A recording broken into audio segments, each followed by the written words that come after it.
बिस्मिल्लाहिर्रहमानिर्रहीम। ये radio Tehran है, इस्लामी गणराज्य ईरान की आवाज़।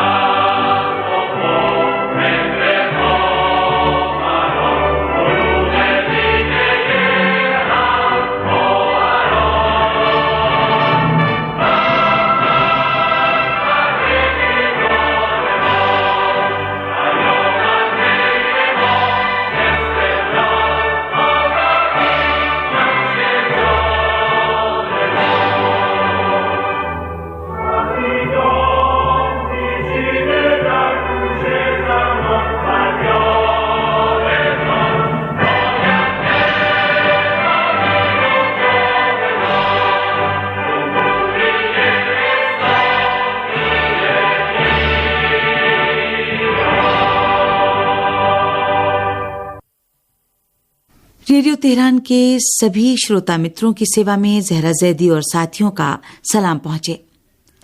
प्रिय श्रोता मित्रों, आज के कार्यक्रम का शुभारंभ हम पवित्र कुरान के सूरह बकरा की 154वीं से 157वीं आयतों की तिलावत और अनुवाद से कर रहे हैं। कारी हैं श्री परहेजगार। अऊज़ु बिल्लाहि मिनश शैतानिर रजीम। बिस्मिल्लाहिर रहमानिर रहीम। वला तक़ूलू लिमन युक़तलु फ़ी सबीलिल्लाहि अम्वात